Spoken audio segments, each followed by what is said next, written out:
Assalamualaikum warahmatullahi wabarakatuh. Salam sejahtera untuk kita semua. Perkenalkan, saya Desi Aulandari. Pada kesempatan kali ini, saya akan memaparkan materi mengenai good government sebagai bagian dari tugas mata kuliah kewarganegaraan yang dibimbing oleh Bapak Iman Jalaluddin Ripai MH. Semoga materi ini dapat memberikan pemahaman yang bermanfaat. Selamat menyaksikan. Ada beberapa pokok pembahasan yang akan dibahas pada video kali ini. Yang pertama itu pengertian, kedua prinsip-prinsip pokok good government, yang ketiga good and clean government sebagai kontrol sosial, keempat tata kelola kepemerintahan yang baik dan kinerja birokrasi pelayanan publik, yang kelima manfaat adanya good and clean government, yang keenam hambatan dalam penerapan good and clean government, yang ketujuh contoh kasus di Indonesia yang berkaitan dengan good government, dan yang terakhir upaya pemerintah mengatasi hambatan good government di Indonesia. Langsung saja pada pokok pembahasan yang pertama, yaitu mengenai pengertian. Secara bahasa, pengertian good berarti baik. Dalam istilah kepemerintahan mengandung dua pemahaman. Pemahaman pertama, nilai-nilai yang menjunjung tinggi keinginan dan kehendak rakyat dan nilai-nilai yang dapat meningkatkan kemampuan rakyat dalam pencapaian tujuan nasional, kemandirian, pembangunan berkelanjutan, dan keadilan sosial. Yang kedua, aspek-aspek fungsional dan pemerintahan yang efektif dan efisien dalam pelaksanaan tugasnya untuk mencapai tujuan tersebut. Sedangkan, good government secara istilah adalah proses pengambilan keputusan dan proses bagaimana sebuah keputusan itu diimplementasikan. Secara umum, istilah good and clean government itu memiliki pengertian akan segala hal yang berkaitan dengan tindakan atau tingkah laku yang sifatnya mengarahkan, mengendalikan atau mempengaruhi urusan publik untuk menciptakan atau mewujudkan pemerintahan yang baik. Pengertian good government menurut para ahli. Yang pertama, Ubaidillah. Pemerintahan yang baik adalah sikap di mana kekuasaan dilakukan oleh masyarakat yang diatur oleh berbagai tingkatan pemerintah negara yang berkaitan dengan sumber-sumber sosial, budaya, politik, dan ekonomi. Dalam praktiknya, pemerintahan yang baik adalah model pemerintahan yang efisien, efektif, jujur, transparan, dan bertanggung jawab. Yang kedua, menurut Sulistiani, good government merupakan sebuah kondisi yang menjamin adanya proses kesamaan, kesejajaran, kohesi, dan keseimbangan peran, serta adanya saling kontrol yang dilakukan oleh pemerintahan, rakyat, dan usahawan yang berada di sektor swasta. Selanjutnya ada prinsip-prinsip pokok good government. Yang pertama, partisipasi. Asas partisipasi adalah bentuk keikutsertaan warga masyarakat dalam pengambilan keputusan, baik secara langsung maupun lewat lembaga perwakilan sah yang mewakili aspirasi mereka. Nah, bentuk partisipasi menyeluruh ini dibangun berdasarkan prinsip demokrasi, yakni kebebasan berkumpul dan mengungkapkan pendapat secara konstruktif. Yang kedua itu ada penegakan hukum. Penegakan hukum adalah fondasi penting untuk menciptakan pemerintahan yang profesional, bersih, dan juga berwibawa. Nah, hal ini itu diwujudkan melalui beberapa komitmen pemerintahan yang mengacu pada yang pertama itu ada supremasi hukum. Jadi, semua tindakan pemerintah dan partisipasi masyarakat itu harus berdasarkan hukum yang jelas, tegas, dan dilaksanakan secara independen. Yang kedua, kepastian hukum, di mana hukum itu harus jelas, tidak bertentangan, dan responsif terhadap kebutuhan masyarakat. Dan yang ketiga itu ada konsistensi dan non-diskriminasi. Nah, jadi penegakan hukum itu harus berlaku adil tanpa pandang bulu, baik dari rasnya, agama, ataupun dari kesenjangan sosial. Jadi semuanya itu diberlakukan secara adil. Dan yang keempat itu ada independensi peradilan. Nah, sistem peradilan bebas dari intervensi kekuasaan lain, jadi menjamin keadilan yang murni. Prinsip yang ketiga yaitu transparansi. Nah, menurut penjelasan pasal 3 angka 4 Undang-Undang Nomor 28 Tahun 1999, prinsip transparan itu diartikan sebagai berikut. Asas yang membuka diri terhadap hak masyarakat untuk memperoleh informasi yang benar, jujur, dan tidak diskriminatif tentang penyelenggaraan negara dengan tetap memperhatikan perlindungan atas hak asasi pribadi, golongan, dan rahasia negara. Yang keempat, itu ada daya tangkap. Setiap institusi dan prosesnya harus diarahkan pada upaya untuk melayani berbagai pihak yang berkepentingan. Nah, dengan kata lain, dalam pelaksanaannya, pemerintah itu harus tangkap terhadap persoalan-persoalan masyarakat, harus memahami kebutuhan masyarakatnya itu apa, dan juga harus proaktif mempelajari dan menganalisis kebutuhan masyarakatnya itu seperti apa. Yang kelima, berorientasi pada kesepakatan. Asas konsensus menekankan bahwa keputusan itu harus diambil melalui musyawarah untuk mencapai kesepakatan. Proses ini bertujuan untuk memuaskan sebagian besar pihak yang terlibat dan mengikat semua pihak untuk melaksanakan keputusan bersama. Partisipasi yang luas dalam pengambilan keputusan memastikan aspirasi masyarakat itu terwakili, meningkatkan pengawasan, dan memperkuat akuntabilitas pelaksanaan kebijakan.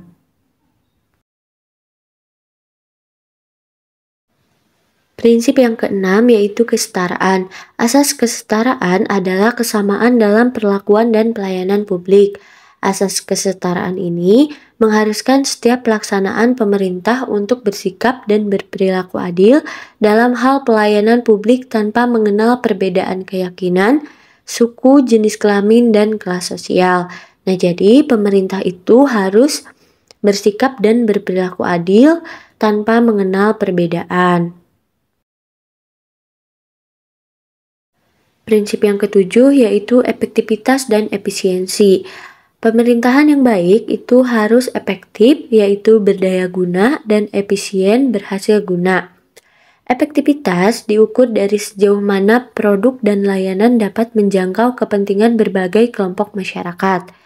Sedangkan efisiensi dinilai dari penggunaan biaya pembangunan yang rasional untuk memenuhi kebutuhan masyarakat secara optimal.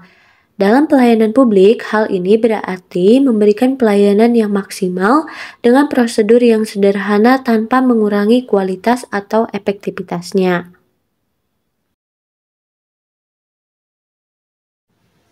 Prinsip yang kedelapan, akuntabilitas. Akuntabilitas adalah asas pertanggungjawaban pejabat publik kepada masyarakat yang memberikan wewenang kepada mereka. Nah, jadi pejabat publik itu harus bertanggung jawab atas kebijakan, tindakan, moral, dan netralitasnya. Akuntabilitas itu menjadi konsep utama dalam meningkatkan kinerja organisasi publik, mencakup tanggung jawab secara vertikal yaitu kepada atasan, dan horizontal yaitu kepada masyarakat. Dan prinsip yang terakhir yaitu visi strategis. Visi strategis adalah pandangan jauh ke depan untuk menghadapi masa depan. Hal ini penting untuk mewujudkan pemerintahan yang baik dan juga bersih. Kebijakan yang diambil saat ini harus mempertimbangkan dampaknya hingga 10 atau 20 tahun ke depan. Nah, jadi pemerintah dan masyarakat itu perlu memiliki kesatuan visi untuk menciptakan keselarasan dan integritas dalam pembangunan dengan tetap memperhatikan sejarahnya, kondisi sosial, dan juga budaya masyarakat. Selanjutnya, kita akan membahas mengenai good and clean government sebagai kontrol sosial. Untuk mewujudkan pemerintahan yang baik dan bersih, beberapa prioritas program itu dapat dilakukan. Yang pertama, penguatan fungsi dan peran lembaga perwakilan. Nah, jadi penguatan peran lembaga perwakilan rakyat seperti MPR, DPR, dan DPD itu mutlak dilakukan dalam rangka peningkatan fungsi mereka sebagai pengontrol jalannya pemerintahan. Yang kedua yaitu kemandirian lembaga peradilan.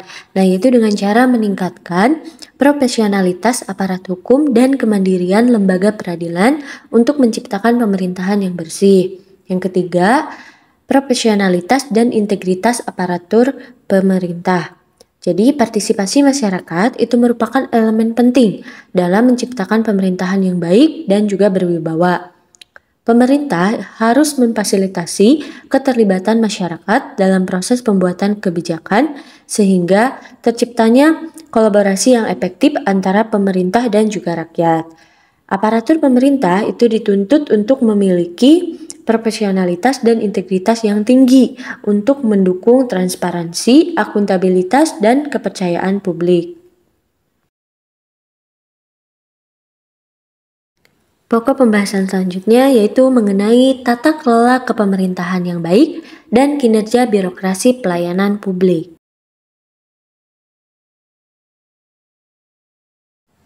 Kinerja birokrasi adalah ukuran kuantitatif dan kualitatif yang menggambarkan tingkat pencapaian sasaran atau tujuan yang telah ditetapkan dengan memperhitungkan elemen-elemen indikator sebagai berikut ini. Yang pertama, indikator masukan atau inputs adalah segala sesuatu yang dibutuhkan agar birokrasi mampu menghasilkan produknya, baik barang atau jasa, yang meliputi sumber daya manusia, informasi, kebijakan, dan lain sebagainya. Yang kedua, indikator proses, yaitu sesuatu yang berkaitan dengan proses pekerjaan berkaitan dengan kesesuaian antara perencanaan dengan pelaksanaan yang diharapkan langsung dicapai dari suatu kegiatan yang berupa fisik ataupun non-fisik. Yang ketiga, indikator produk, yaitu sesuatu yang diharapkan langsung dicapai dari sesuatu kegiatan yang berupa fisik ataupun non-fisik.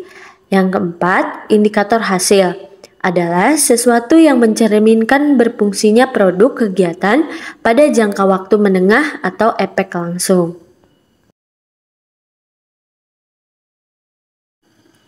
Yang kelima, indikator manfaat atau benefit adalah sesuatu yang terkait dengan tujuan akhir dari pelaksanaan kegiatan. Yang keenam, indikator dampak atau impact adalah pengaruh yang ditimbulkan baik positif maupun negatif pada setiap tingkatan indikator berdasarkan asumsi yang telah ditetapkan.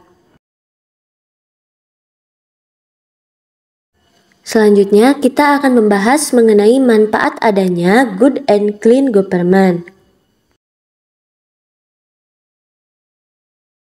Manfaat yang pertama yaitu mendorong tercapainya kesinambungan pemerintahan melalui pengelolaan yang didasarkan pada aspek transparansi, akuntabilitas, responsibilitas, independensi, serta kesetaraan dan kewajaran. Yang kedua, mendorong timbulnya kesadaran dan tanggung jawab sosial masyarakat. Yang ketiga, meningkatkan kepercayaan pasar yang dapat mendorong arus investasi dan pertumbuhan ekonomi nasional yang berkesinambungan. Dan yang keempat, yaitu berkurangnya praktek KKN di birokrasi. Nah, hal ini itu bisa ditunjukkan dengan contohnya tidak adanya manipulasi pajak, tidak adanya pemungutan liar, tidak adanya penggelapan uang negara. Yang kelima, terciptanya sistem kelembagaan dan ketatalaksanaan pemerintahan yang bersifat efektif, efisien, transparan, profesional, dan akuntabel. Yang keenam, terhapusnya peraturan perundang-undangan dan tindakan yang bersifat diskriminatif terhadap warga negara, kelompok, atau golongan masyarakat. Yang ketujuh, meningkatkan partisipasi masyarakat dalam pengambilan kebijakan pelayanan publik. Yang kedelapan, terjaminnya konsistensi dan kepastian hukum sesuai dengan peraturan perundang-undangan baik di pusat maupun di daerah. Nah, dalam penerapan good and clean government, pastinya ada yang namanya hambatan. Di sini kita akan membahas mengenai hambatan tersebut. Hambatan utama dalam mewujudkan pemerintahan yang baik dan bersih adalah sikap mental dan budaya negatif dari pengelola negara, korporasi, dan masyarakat. Nah, hal ini itu terlihat dari perilaku seperti korupsi, manipulasi, penyalahgunaan wewenang, dan juga ketidakadilan. Ada beberapa penyebab utamanya mengapa hal itu bisa terjadi. Yang pertama, karena pola hidup materialistik yang mengabaikan nilai spiritual. Yang kedua, ketergantungan rakyat kepada penguasa. Yang ketiga, tradisi upeti yang dipaksakan oleh penguasa. Dan yang keempat, itu gengsi dan harga diri yang berlebihan. Selanjutnya, ada contoh kasus di Indonesia yang berkaitan dengan good government. Contoh kasusnya yaitu kasus jual beli jabatan yang melibatkan Bupati Probolinggo yaitu Puput Tantrianasari dan juga suaminya Hasan Aminuddin yang diduga menerima suap sebesar 362,5 juta untuk pengusulan nama calon kepala desa. Selain mereka, ada 5 tersangka lainnya yang turut ditangkap oleh KPK. Para pemberi suap, ada 18 ASN diduga melanggar Undang-Undang Nomor 31 Tahun 1999, Undang-Undang Nomor 20 Tahun 2001 tentang pemberantasan tindak pidana korupsi. Selain itu, KPK juga menyelidiki tindak pidana pencucian uang terkait kasus ini. Nah, jadi kasus ini mencerminkan rendahnya kualitas good government di Kabupaten Probolinggo dan menjadi bukti perlunya reformasi pelayanan publik dan pemberantasan korupsi secara menyeluruh. Selanjutnya kita masuk ke pokok pembahasan yang terakhir, yaitu upaya pemerintah mengatasi hambatan good government di Indonesia. Upaya yang pertama yaitu penegakan hukum. Nah, jadi penegakan hukum adalah dasar utama untuk menciptakan masyarakat yang adil dan beradab. Hukum yang tegas, konsisten, dan tanpa memandang bulu penting untuk menjaga kedisiplinan, integritas, dan memberikan efek jera bagi pelanggar. Sistem hukum yang konsekuen memastikan semua pihak itu bertanggung jawab atas tindakannya dan menjamin keadilan di depan hukum. Upaya yang kedua yaitu pemerataan pembangunan dan perbaikan pelayanan publik. Jadi, pemerataan pembangunan ini bertujuan untuk mengurangi kesenjangan sosial ekonomi dengan menyediakan akses setara ke infrastruktur dasar seperti jalan, listrik, air bersih, serta fasilitas kesehatan dan pendidikan di semua wilayah termasuk daerah terpencil. Perbaikan sarana dan prasarana pelayanan publik dilakukan untuk meningkatkan kualitas layanan, seperti perbaikan rumah sakit, puskesmas, dan transportasi, guna mempermudah akses masyarakat terhadap kebutuhan dasar. Nah, jadi tujuan utamanya adalah menciptakan lingkungan yang nyaman, efektif, dan efisien dalam pelayanan publik, sehingga kualitas hidup masyarakat itu meningkat dan pembangunan nasional dapat berjalan lebih merata. Yang ketiga, keterbukaan informasi pemerintahan. Nah, keterbukaan informasi adalah prinsip penting dalam demokrasi dan tata kelola yang baik. Memastikan rakyat itu memiliki hak untuk mengetahui program, kebijakan, dan penggunaan dana publik oleh pemerintah. Nah, dengan akses informasi, masyarakat itu dapat mengawasi, menilai, dan memberikan masukan terhadap kinerja pemerintah sehingga menciptakan akuntabilitas dan transparansi. Selain itu, keterbukaan informasi membantu mencegah korupsi dengan mempublikasikan data penggunaan dana dan pertanggungjawaban, sehingga pemerintah lebih mudah diawasi. Namun, keterbukaan ini harus diimbangi dengan perlindungan data pribadi dan keamanan nasional. Dengan pengaturan yang tepat, keterbukaan informasi memperkuat tata kelola pemerintahan yang bertanggung jawab. Yang keempat, rekrutmen SDM pemerintahan. Nah, hal ini itu bertujuan untuk memastikan pegawai yang direkrut memiliki kemampuan teknis dan kepribadian yang sesuai dengan tugas mereka. Kemampuan teknis itu mencakup pengetahuan dan keterampilan yang dibutuhkan, seperti memahami hukum dan kebijakan terkait. Sementara itu, kepribadian itu meliputi etika, sikap jujur, dan nilai-nilai yang mendukung pelayanan publik yang adil dan bertanggung jawab. Nah, proses ini tuh penting untuk menciptakan pelayanan yang efektif, efisien, serta memastikan integritas pegawai dalam menjalankan tugas. Dengan rekrutmen yang ketat dan juga adil, pemerintah dapat menyediakan pelayanan berkualitas dan mendorong pembangunan yang berkelanjutan. Upaya yang terakhir yaitu pengembangan teknologi dalam pemerintahan. Nah, pemanfaatan teknologi dalam pemerintahan bertujuan meningkatkan efisiensi, transparansi, dan akuntabilitas. Sistem digitalisasi itu mempercepat proses administrasi, pengolahan data, dan pengambilan keputusan, sehingga kualitas layanan publik meningkat dan birokrasi menjadi lebih efektif. Teknologi juga memungkinkan akses informasi yang lebih mudah oleh masyarakat, mendukung pengawasan terhadap kinerja pemerintah, serta memastikan kebijakan dan program berjalan sesuai dengan tujuan. Selain itu, penerapan teknologi mendukung pembangunan ekonomi melalui inovasi e-government, penciptaan lapangan kerja, dan pengembangan usaha kecil. Nah, upaya ini menciptakan tata kelola pemerintahan modern dan juga adaptif.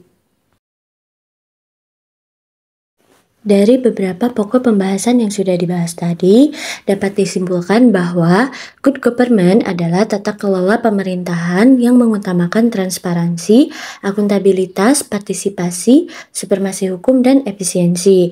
Nah, tujuannya adalah untuk menciptakan pemerintahan yang bersih, efektif, dan responsif terhadap kebutuhan masyarakat. Manfaatnya meliputi peningkatan kepercayaan masyarakat, perbaikan pelayanan, dan pengurangan KKN. Namun, tantangan seperti korupsi dan birokrasi yang tidak efisien masih menghambat penerapannya di Indonesia. Untuk solusi hambatan dari penerapan good government di Indonesia yaitu mencakup penegakan hukum tegas, peningkatan kualitas SDM, pemerataan pembangunan, teknologi dalam administrasi, serta keterbukaan informasi. Nah, melalui kolaborasi semua pihak, prinsip good government itu dapat mewujudkan pemerintahan yang adil, transparan, dan berkelanjutan.